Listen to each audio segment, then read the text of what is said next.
Dear friends, حال ہی میں 2026 کے نیٹ کے رزلٹس ہمارے ملک میں آئے، جہاں لاکھوں بچوں نے یہ نیٹ کا ایگزام بہت ہی پریپریشنز کے ساتھ دیا تھا۔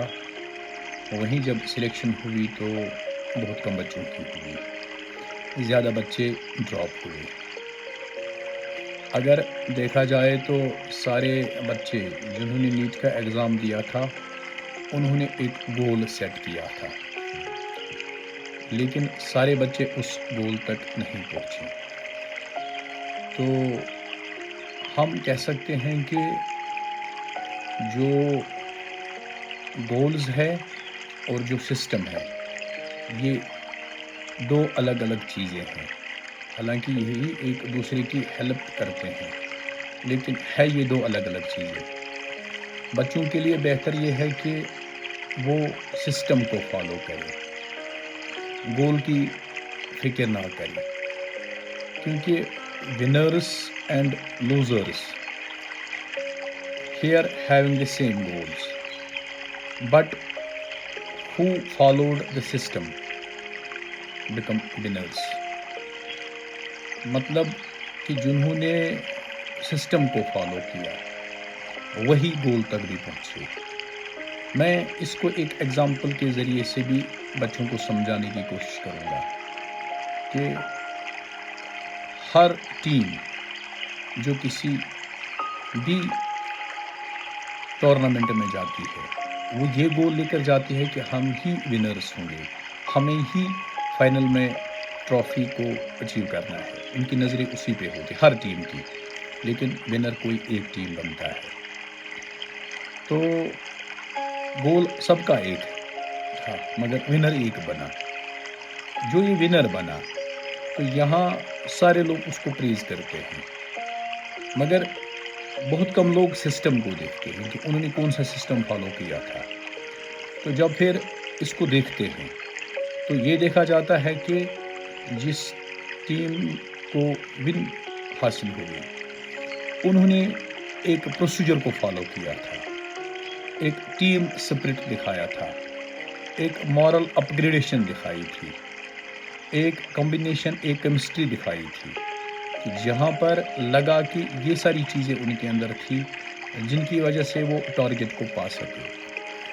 تو میرے کہنے کا مطلب یہ ہے کہ جو بچے نیٹ میں ڈراپ ہوئے انہیں ہوپ لیس نہیں ہونا چاہیے، کیونکہ دنیا صرف اسی ایک چیز پہ اینڈ نہیں ہے۔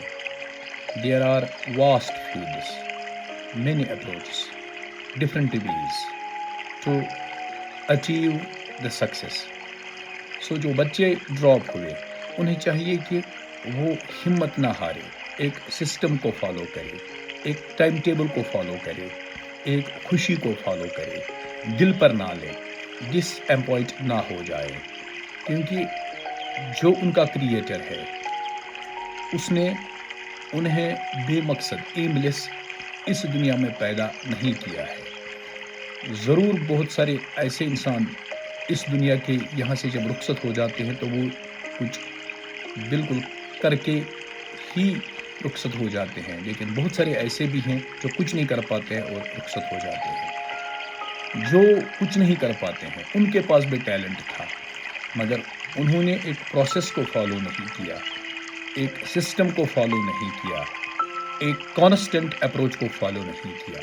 لہذا نیٹ میں ڈراپ ہوئے بچوں کو بالکل بھی ڈسکریج نہیں ہونا چاہیے، پھر سے شد مد کے ساتھ جٹ جانا چاہیے، ہارڈ ورک کرنی چاہیے، سسٹم کو فالو کرنا چاہیے، اور یہ پلان 1 جو ان کے پاس ہے اس پلان 1 کے ساتھ ساتھ بیک اپ پلان بھی رکھنا چاہیے، پلان 2، پلان 3، جیسے کہ یہی ایک فیلڈ نہیں ہے، ہزاروں فیلڈس ہے۔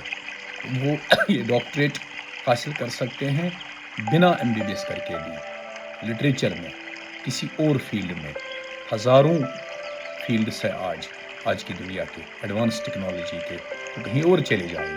لہذا پلان A کے ساتھ ساتھ پلان B یا پلان C بھی اپنے بیک اپ میں رکھے، ڈسکریج نہ ہو، سسٹم کو فالو کرے، اپنے ایلڈرز کی، پیرنٹس کی دعائیں ساتھ لے لے، خوشیوں کو بانٹے، خوش رہیں, ڈس اپوائنٹ نہ ہو جائے, اور ایسا کچھ ادروائز نہ سمجھے کہ میں نہیں کر پایا, میں نہیں کریٹ کر پایا. بوتھ کے لیے یہ ضروری ہے کہ وہ اس چیز کو سمجھیں, اسٹوڈنٹس بھی سمجھے, پیرنٹس بھی سمجھے, اور ٹیچرز بھی سمجھے. ہرگز بھی پیرنٹس یا ٹیچرز کو ایسے بچوں کو ڈسکریج نہیں کرنا چاہیے جو اس میدان کو مار نہیں سکے, کیونکہ اللہ تعالیٰ نے ان کے لیے پلان رکھا ہے, صرف انہیں اس پلان کو ایکسپلور کرنے کی ضرورت ہے. شکریہ.